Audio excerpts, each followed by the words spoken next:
Eh bien, salut tout le monde, c'est Andrew de la chaîne Sean Review. On se retrouve aujourd'hui dans une nouvelle vidéo. Je vais vous présenter un accessoire dont on n'a pas l'habitude de l'entendre parler, et pourtant c'est un accessoire qui peut vraiment être classé dans les indispensables. C'est tout simplement un petit boîtier qu'on va venir brancher à une enceinte ou un appareil audio et qui va nous permettre de le rendre compatible en Bluetooth. Donc si vous avez fait l'acquisition d'une enceinte ou alors d'enceintes de bureau, elles ne sont pas toujours compatibles en Bluetooth malgré que ce soit des enceintes assez chères. Et si vous souhaitez jouer de la musique depuis votre tablette ou votre smartphone, c'est pas toujours évident. Alors vous achetez ce petit accessoire, vous le branchez directement et ça rend tout de suite les choses plus faciles. Je vous propose de le découvrir ensemble. C'est parti.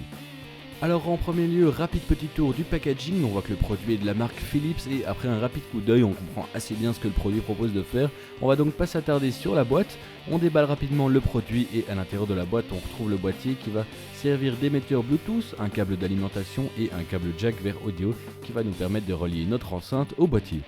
L'installation est facile et rapide, il suffit de le brancher les différents câbles et d'allumer le Bluetooth sur notre appareil. Restez appuyé sur le bouton Bluetooth du boîtier quelques secondes et ça y est, nos appareils sont reliés et on est maintenant capable d'utiliser notre enceinte, baffle ou chaîne Hi-Fi en Bluetooth.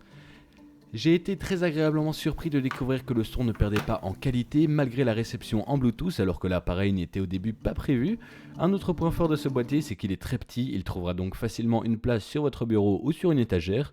Il est également très simple d'utilisation, le seul point négatif que je relève, c'est que celui-ci nécessite une alimentation externe. Il vous sera donc par exemple impossible d'installer un tel boîtier dans votre voiture par exemple, mais sachez que pour ceux que ça intéresse, des alternatives existent. Je vous mettrai des liens dans la description de la vidéo si ça vous intéresse. Et j'espère que vous avez apprécié cette petite vidéo, je sais qu'elle était courte, mais j'espère que le produit vous a plu. S'il vous intéresse, il y a un lien dans la description de la vidéo si vous souhaitez l'acheter, et je vous invite à laisser un petit pouce bleu et un commentaire, et moi je vous dis à la prochaine, salut à tous.